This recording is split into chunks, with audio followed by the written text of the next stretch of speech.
Economy right now is like a Jenga tower with 18 fucking pieces missing. We are one piece pulled out away from everything just toppling down. Do you understand that the banks are collapsing right in front of our eyes? Right this very second, the banks are collapsing. The collapse is happening. We are in it.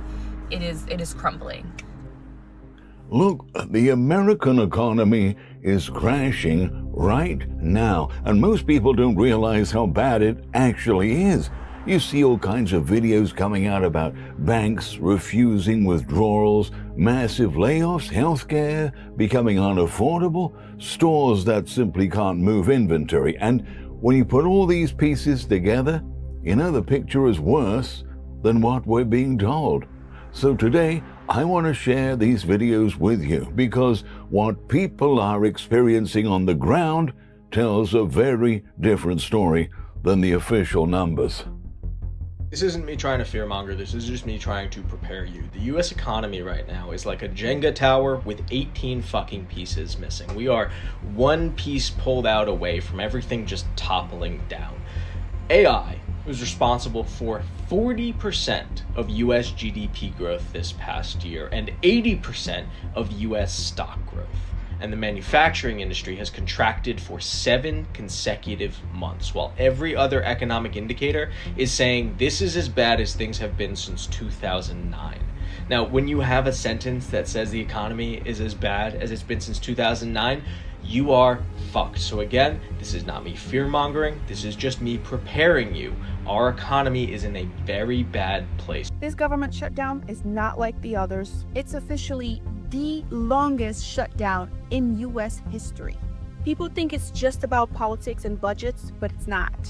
It's about control, collapse, and financial reset. They're not fixing the system, they're breaking it on purpose. Everything is becoming so unaffordable and we're living paycheck to paycheck. Most of us are struggling to survive. And I believe as we struggle, they're going to present their solution, which will be digital currency, which will give them full control. Look around. People are losing jobs to AI, the dollar is losing value, and inflation keeps growing. Every shutdown, every crisis, every fix that they create moves us closer to a digital system. Other countries have already shown us how it works. Nigeria has forced digital cash.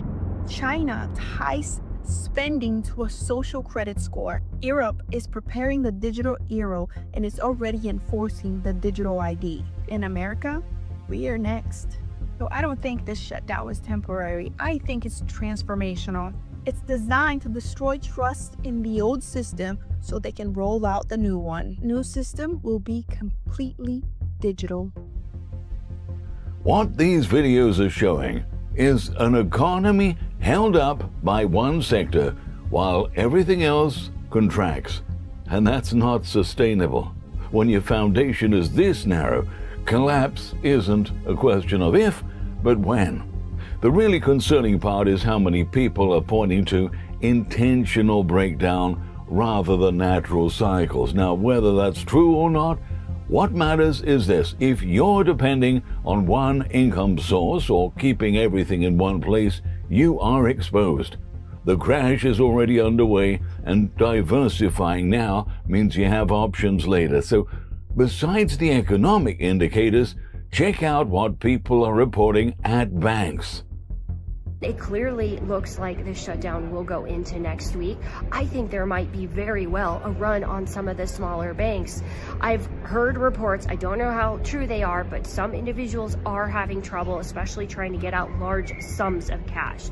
So a few individuals I've seen comments on just through the TikTok have said, you know, they tried to take out a large deposit, bank wouldn't grant that, wouldn't allow that to leave the bank. They didn't have it, basically. So that's essentially what's happening when there's no cash, when there's no liquidity. The banks can't meet these withdrawals, and we will not have any of that money going into the banks, and we are going to potentially see a run on the grocery stores and a run on the banks because people are not going to have SNAP benefits. People are not not going to have paychecks to buy food. And then on top of that, banks aren't going to have money to meet withdrawals. So we'll see what happens next week, but there's no intention of reopening the government. So I just went to the bank to take out some cash, and this has never happened to me before, but the bank teller says, "Why do you need the cash?"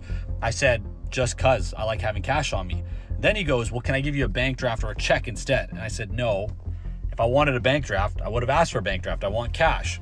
Then he goes, "Is somebody forcing you to take this cash out?"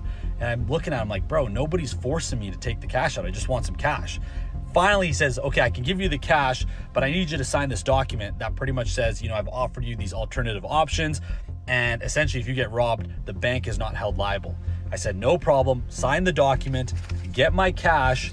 But is it just me, or is this freaking weird? This has never happened to me before. I don't know if it's happened to you guys, but I'm just going to the bank to take out my own money that I work hard for, and it's not even much, just a couple of grand, and I'm getting fully interrogated just to take some money out. So I don't know. I don't really like it though. Basically, people don't have paychecks coming in to be able to, just go pay their bills. So they're having to go to the bank and withdraw the money out of their accounts and actually go pay those bills or buy those groceries.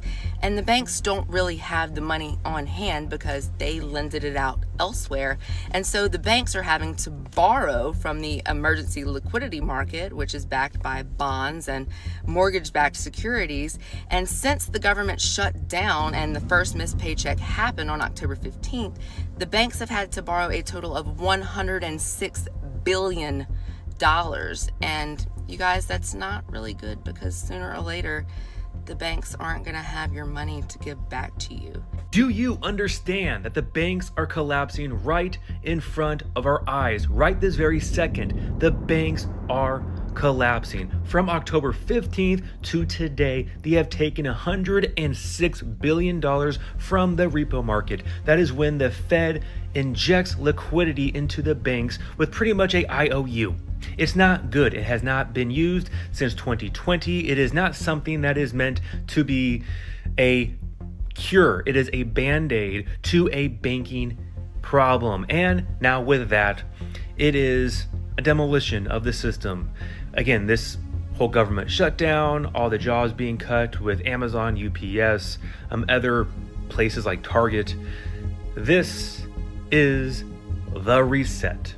It's like watching a slow motion train crash or car wreck, just watching it unfold right in front of your eyes, and you have zero power, zero control over it. All you can do is watch and observe and do what you can with trying to preserve whatever financial stability you do have, whether that's precious metals. I know some people go to crypto. I'm sketched out by crypto because that is their objective, a digital currency on the blockchain, everything tracked and traced, everything surveilled through AI governance. That is the future that they are trying to inject. They want to get rid of the old system, especially with how the government is functioning right now, and bring in a new system with corporations controlling everything. I mean, just look at who's funding this new ballroom.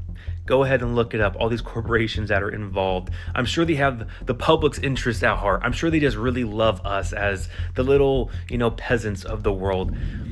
Just unbelievable to be living during this time. As long as this government shutdown continues, as long as 670,000 U.S. Government workers don't get a paycheck, and if it were to continue to, December 1st, that's a, $21 billion or so plus amount of money that's not going into the system. That means credit cards aren't being paid. That means mortgages aren't getting paid. That means loans aren't getting paid. Car loans are getting paid. And it always starts in subprime, and we're already seeing that effect. So as long as this government shutdown, along with just the tightening of spending, continues, chances are we're going to see this liquidity squeeze get tighter and tighter, and banks are going to be borrowing more money or pledging more securities, treasuries, CMOs to the Fed overnight window so they can meet their obligations. At some point, there's a breaking point in everything, and that is my concern as we go into this week and the following weeks, that the equity market, the liquidity in the equity market gets squeezed. And if it gets squeezed more and more, chances are this market is going to come down a substantial amount, Now, these banking videos show something really serious. People being interrogated for withdrawals, banks borrowing from emergency facilities, customers getting turned away. This isn't normal banking operations. This is crisis management. And here's what makes it worse than most realize. This is happening while most people still think their money is safe and their money is accessible. By the time everyone figures out there's a problem, it's too late. That's why having cash at home isn't paranoid. It's practical preparation for what's already starting. And it's really concerning what's happening with jobs right now. 950,000 Americans have been laid off just this year. 950,000. I'm one of them. If you want to support me, all you have to do is watch this video. You can also support the podcast if you'd like. Now, 950,000, it's mostly affecting women. It's even more disproportionately affecting Black women, right? It starts with the federal government firing a bunch of people through Doge. It trickles down into Amazon, CBS, UPS, Intel. So many companies have announced layoffs or they've already done them because our entire economy is contracting. And when we talk about unemployment, we always say the numbers are hovering between 4 and 5%. But anybody that studies the employed in this country will tell you that around 25% of our employed Americans are underemployed or functionally unemployed. They're working full-time jobs, but they can't pay their fucking bills. All right, I have really bad news, everybody. Effectively, immediately ceasing all operations. We have sent the call centers home on the east. We're filing for bankruptcy. For the people that we did have onboarding, are we calling them and telling them this, or is HR doing that? That is a good question. If you're really frustrated, then just name it. And if you feel like you're in a shock, or just recognize where you are, because it mirrors the process of going through grief. So just take care of yourself like you have lost something, because you have. We all have. Thank you. Nice. Bye, buddy.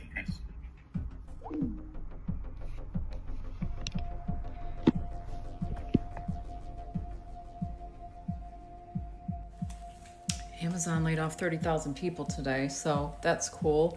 Some of you don't know this, but I actually worked at Amazon, and now 30,000 people, many of whom I worked with and I know are such hard workers, such hard-working, passionate people, woke up today to no job. And that's right before Christmas. General Motors just laid off hundreds of design engineers, and this just right after announcing strong profits. And that's a reality check for everyone, including myself. Job security in 2025 isn't just about performance, it's about adaptability. GM said that they're restructuring to strengthen core design capability. Now you may be wondering, well, why would you lay off your design engineers then? Oh, this can translate to even top performers can be let go if their roles don't align with the new priorities like automation and AI. This isn't just happening with GM. Yesterday we saw that Amazon laid off about 4% of their workforce, and this could go up to 10% of their workforce. UPS just cut 48,000 jobs, guys. But don't worry, it's to improve efficiency, they said. Translation there, robots don't need healthcare. Most of the layoffs here, they say, are coming from corporate, middle management, and automation-targeted warehouse roles. In other words, it's everybody. So you can't cut 48,000 jobs and not have it be everybody and everybody be systemic. So I'm not going to go into whose fault this is or whose responsibility this is or what's going to happen, but when you cut 50,000 jobs from a major public sector like this, it really hurts the economy, and inflation is already crazy. So let me know your thoughts, guys. How is this going to affect everything going forward? Because we're over 1 million layoffs already in 2025. Intel just announced this week they're dropping 24,000 people. 24 more thousand people are getting laid off, and this is what's happening with AI restructuring. Why are so many people being laid off? I can understand the economic shift part, because even being a business owner myself, I need to hire somebody else. And I'm like, I don't know. If you follow me, you know I've been helping people with their finances for like 17 years now, going on 18 years. In my entire career, I have never seen the number of people that make a good income and can make ends meet. So you was already struggling and you work for this big major company where you thought you were going to be safe, and now they're announcing that they're doing major layoffs and major restructuring? It's only going to get worse. What these videos reveal is that nearly 1 million jobs are gone, and these aren't recession layoffs. These are profitable companies replacing humans with automation permanently. Those jobs are not coming back ever. And here's what's worse. The official unemployment numbers don't capture the real damage because they don't count people who gave up looking or who are underemployed. So when you hear unemployment is low, that's not the full picture. The real question is, when your job gets automated, what's your next move? Because waiting until it happens leaves you scrambling. Now, let's talk about healthcare, because this is hitting families really hard. The health insurance situation in the United States is officially broken. It cannot be repaired. It is the Titanic sinking. The iceberg is the big beautiful bill. It sunk our system. The system already stunk. My health insurance for 2025 for my family, my wife, and my beautiful son and myself was $1,500 per month. That has gone up to $2,150. That's an extra $600 to $700 per month. That's just the price to get in the door. That's the cover charge. Then you have your copays. Total out-of-pocket max for my family for 2026 will be $20,000. So the health insurance marketplace just opened today here in Oklahoma, and I just went and looked up my current plan, and it's going up by 160%. I can't afford that. We knew this was coming. I don't know why I'm surprised. It was just shocking to see it in black and white. 160%. So I knew this was very likely, but I'm not going to have health care next year.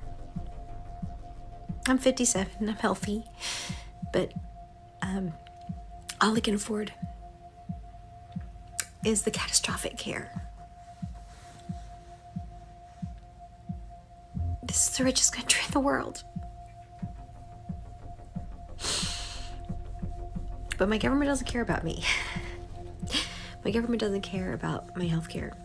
I just saw a post about a gal who is losing Medicaid, and because of that, she can't afford her prescriptions that include 2 SSRIs, an antipsychotic, and benzos. Which has got me thinking about how many fucking people are about to fucking lose it in this country. I give it like 2-3 weeks, and we're gonna start seeing a lot of fucking psychotic breaks and manic episodes around here. Double that with people not being able to afford their groceries and rent. When people have nothing left to lose, including their fucking sanity, there's a reason they're building fucking camps to rehabilitate the mentally ill right now. You know that big, huge complex right outside Salt Lake City they just built for the homeless? That's also for people who are mentally ill that they can forcibly commit. Project 2025, remember, this is all planned.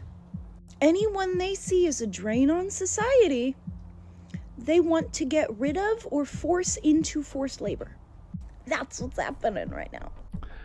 These healthcare videos show costs doubling and tripling overnight, people losing their coverage, medication access being just cut off. And what makes this worse than you think is that cascading effect. You know, when people can't afford mental health medications while losing jobs and housing, that creates a societal crisis, not just a personal one.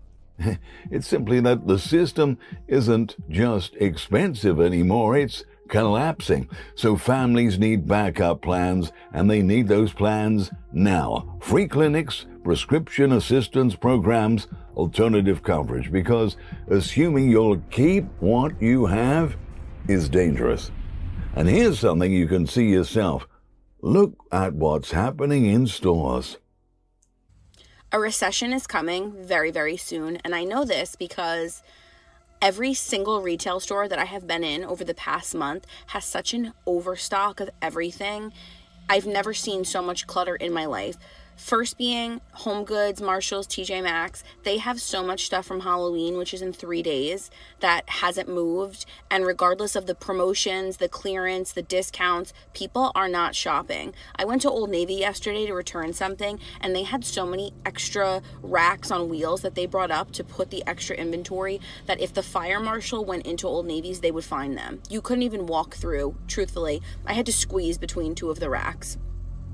I have never seen such overstock before. And historically, when we've had like a dicey economic climate, people still spend money on themselves. They still shop and they still spend money on beauty services, even if they can't afford it because it makes them feel better. This time, I'm telling you, this time is very different. People are not shopping. That stuff is not moving off of the racks. And it's going to be very interesting to see how this affects like Black Friday deals and things like that. And obviously we have bigger issues in the world. This is like stuff, right? It has no general importance, but I feel like in the past when we've had rough things going on, people were still buying that stuff.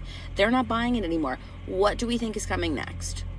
So here's a prediction. I think there's going to be a retail crash. I think there's a giant retail bubble right now for crap that was never worth it, that has absolutely skyrocketed in price. And for some reason, people have bought into it and allowed that to happen. But I think more and more people will start to realize that this stuff was never worth it to begin with, and they are going to stop buying into it.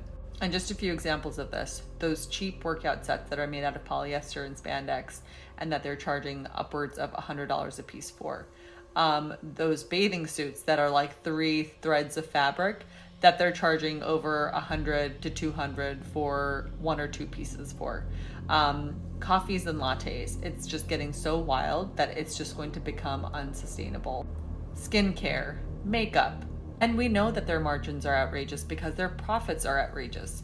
These companies are just exponentially increasing their profits year after year by exponentially increasing the prices on these garbage things that they're selling us.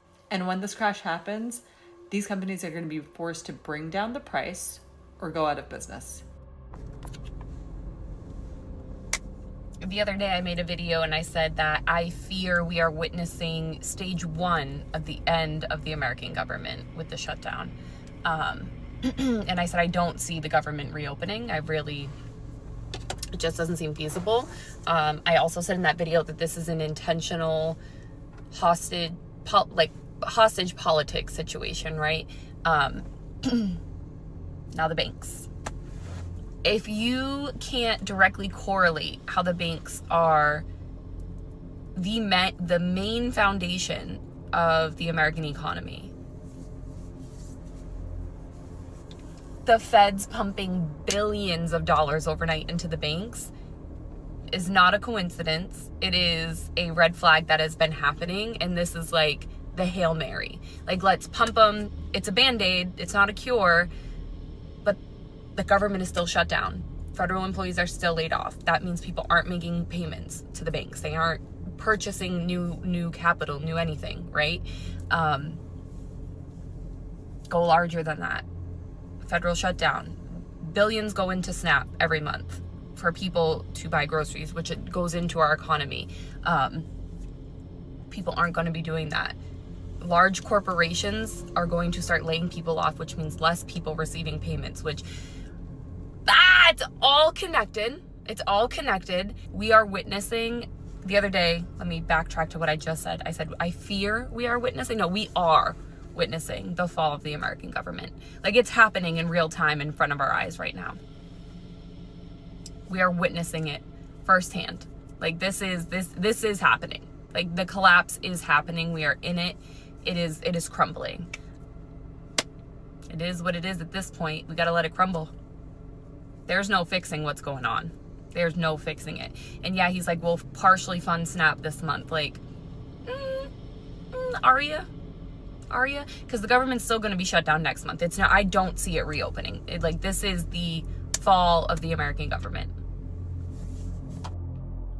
What these videos document is stores packed with inventory that won't sell. It won't sell even at steep discounts. and historically, people keep buying small things even in downturns, but not this time. This shows consumer spending, which drives most of our economy, has fundamentally changed. The retail crash coming is going to be bigger than people expect because it's built on a decade of inflated prices for worthless products.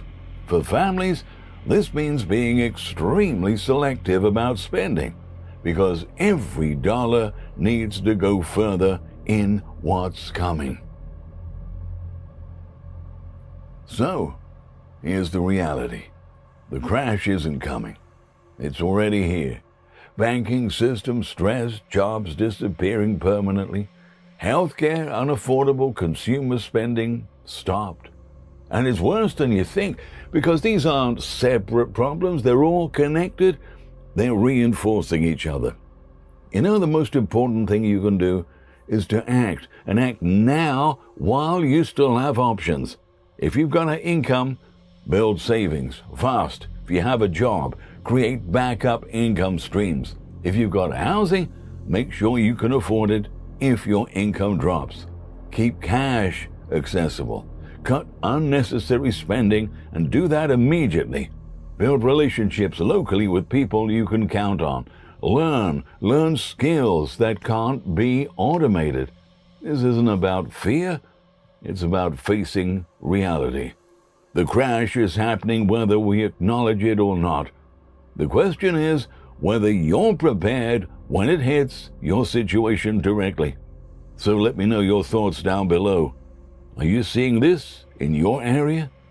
What preparations are you making? I'm really curious to hear from you. I hope you're well, and I also hope to catch you in the next video. Take care.